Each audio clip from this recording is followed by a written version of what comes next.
Hello दोस्तों, नमस्कार। मैं डॉक्टर अनिल कुशवाहा आज आपके लिए पुनः लेकर आए हैं इन्वायरमेंटल बायोलॉजी। और इसमें वो प्रश्न है, इन्वायरमेंटल बायोलॉजी बोलो या इकोलॉजी बोलो, लगभग सिमिलरिटी है। कहीं ना कहीं दोनों के जो टॉपिक हैं एक होते हैं। और इन्वायरमेंटल बायोलॉजी में पोल्यूशन थोड़ा अलग से लग जाता है, लगभग वही है। क्योंकि इकोलॉजी और इन्वायरमेंटल बायोलॉजी समान है, एक दूसरे के समान है, तो वो इकोलॉजी के ही प्रश्न बोलिए इनको। तो शुरू करते हैं आज के प्रश्नों की श्रृंखला। उससे पहले रिक्वेस्ट, चैनल को लाइक सब्सक्राइब करें, दोस्तों के साथ शेयर करें। ये प्रश्न हैं किस स्तर के, तो ये टीजीटी स्तर के हैं, पीजीटी स्तर के हैं, इसमें पीसीएस स्तर के हैं और असिस्टेंट प्रोफेसर बॉटनी के स्तर के हैं। ये सारे प्रश्न पूरे भारतवर्ष में कहीं भी बायोलॉजी एग्जामिनेशन होता है, उसमें एनवायरमेंटल बायोलॉजी सिलेबस में दिया हो या इकोलॉजी सिलेबस में दिया हो, तो ये समझ लीजिएगा कि ये आपके लिए बिल्कुल इम्पोर्टेंट है। ये वही प्रश्न हैं जो किसी न किसी परीक्षा में आए हैं। दूसरा, जब पेपर सेटिंग होती है तो पुराने ही क्वेश्चन ढेर सारे होते हैं। कहीं इस बोर्ड का क्वेश्चन उठा लिया जाता है, कहीं उस बोर्ड का क्वेश्चन उठा लिया जाता है। तो शुरू करते हैं वीडियो। तो यहाँ देखिए, कुछ क्वेश्चन ऐसे होते हैं जो आपके माइंड प्रेजेंटेशन पर निर्भर करते हैं, जो किताबों में नहीं होते, मगर प्रेजेंटेशन आप माइंड पर निर्भर करते हैं। आपके पढ़े हुए जो पढ़ा हुआ ज्ञान है उसके कोरिलेशन संबंधित है। Plant that grow in a marshy saline habitat are called. पौधे जो दलदली छारी, देखिए दलदली भी लिखा और ये लिखा छारी स्थानों पर उगते हैं कहलाते हैं, तो वो मैनग्रोव कहलाते हैं। क्या कहलाते हैं? Mangrove. Hydrophytes are characterized by reduction in, किस घटना जलोद्भिद का लक्षण है? तो उसमें सिंपल सी बात है, जाइलम से संबंधित है। Primary productivity at the climax stage of A succession is, अनुक्रमण की चरमावस्था पर प्राथमिक उत्पादिकता होती है। तो बताइए कहां होती है? तो इक्वल टू कंजप्शन, उपभोग के बराबर। Ultraviolet radiation in injurious to the plant because it, तो इसका कारण क्या है कि कॉज जेनेटिक चेंजेस। रेडिएशन क्या करता है? जेनेटिक चेंज कर सकता है। तो ऑप्शन इसका डी सही होगा। देखिए लिखा भी, ultraviolet UV radiation is the electromagnetic radiation with A wavelength from 10 nm to 400 nm, shorter than that of visual light but longer than X-ray. UV radiation is present in sunlight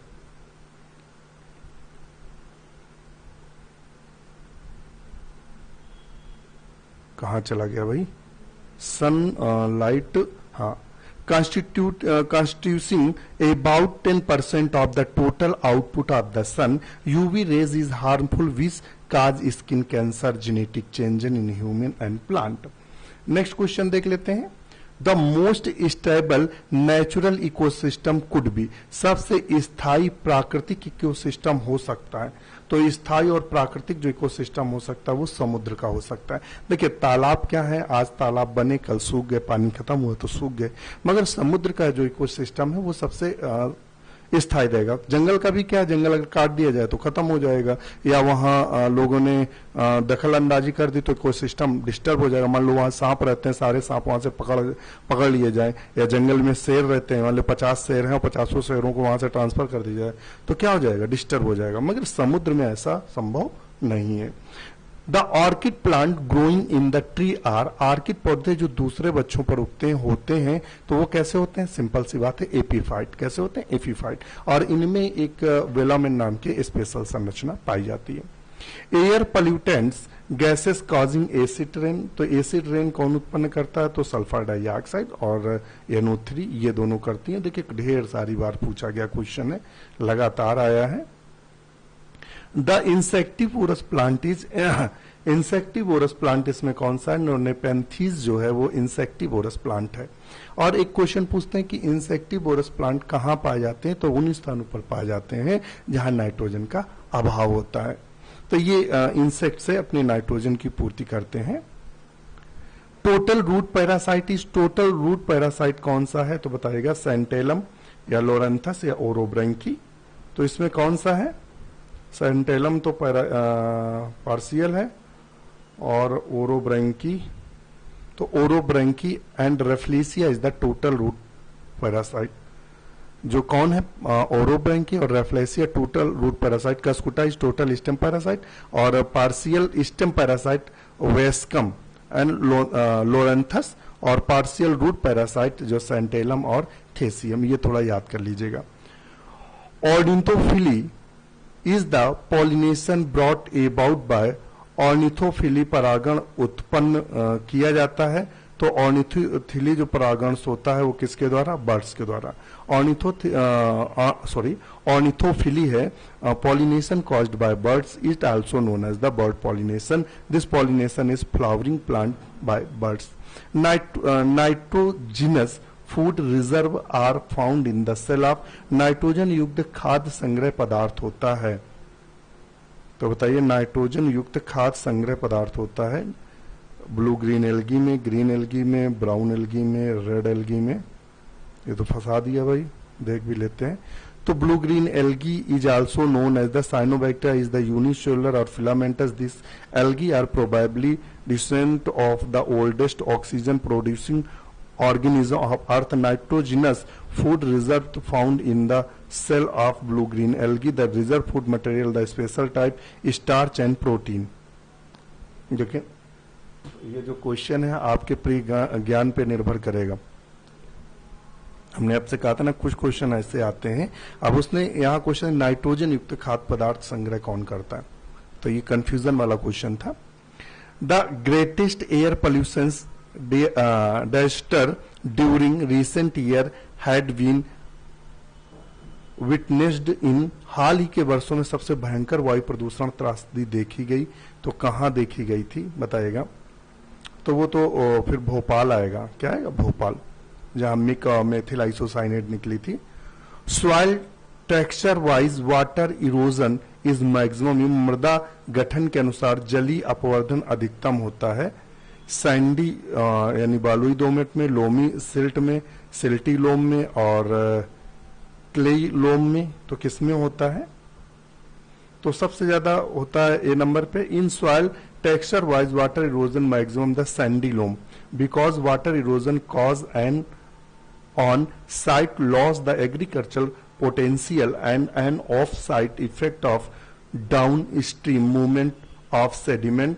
biological magnification refers to, जैव आवर्धन से अभिप्राय है, बहुत अच्छा question है। जैव आवर्धन से अभिप्राय क्या है, तो सूक्ष्मदर्शी में आकार में विस्तार, संवर्धन में ऊतक की वृद्धि, उच्च पोषण स्तरीय जीवों में प्रदूषकों का संचयन, और तो इसका ऑप्शन सी ही सही है, उच्च पोषण स्तरीय जीवों में प्रदूषण का संचयन। तो ऑप्शन ये देखिए 99, 1 और 3 में आया हुआ है, इसके बाद भी आए हुए क्वेश्चन है, लेकिन रिपीट होंगे नीचे ये question. Which of the following is a true climax according to monoclimax theory, एक चरम सिद्धांत के अनुसार निम्न में से कौन वास्तविक चरम है। ये तो बिल्कुल भाई हमारे लिए भी नया क्वेश्चन है, तो ऑप्शन इसका सी सही है, क्लाइमेटिक क्लाइमेक्स, मोनोक्लाइमेक्स थ्योरी और क्लाइमेटिक क्लाइमेक्स थ्योरी। अब देखिए क्लाइमेटिक क्लाइमेक्स थ्योरी पढ़ी हुई है, मोनोक्लाइमेक्स थ्योरी हमारी नजर में नहीं आया, और जिसने भी पढ़ा होगा तो समझ में आ जाएगा अगर इसने मोनोक्लाइमेक्स पढ़ा है। तो मोनोक्लाइमेक्स या climatic climax theory was advanced by Clements in 1916. According to this theory, when the final terminal community becomes established for the longer period of time, it can maintain itself in equilibrium with the climate of the area. It is known as climatic climax theory. The concept of energy flow in an ecosystem for the first time propounded by, पारिस्थितिक तंत्र में ऊर्जा प्रवाह की अवधारणा प्रथम प्रविष्ट की गई थी, किसके द्वारा की गई थी, तो हमें लगता है लिंडेमैन थे, चलो देख भी लेते हैं, सही है। The basis idea the energy flow the trophic level होना चाहिए, trophic levels are describe by Lindeman. Which one of an example of seasonal ecotype, निम्न में कौन सा मौसमी परिप्रारूप का उदाहरण है, मौसमी परिप्रारूप का उदाहरण है बताइएगा।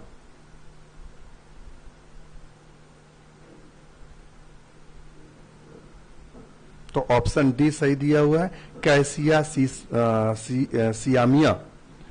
Cassia siamea also still commonly referred from the Senna siamea. Cassia siamea is a popular forestry plant. The flower appear mainly in the hot season. Next question है Nepenthes khasiana, a rare and endangered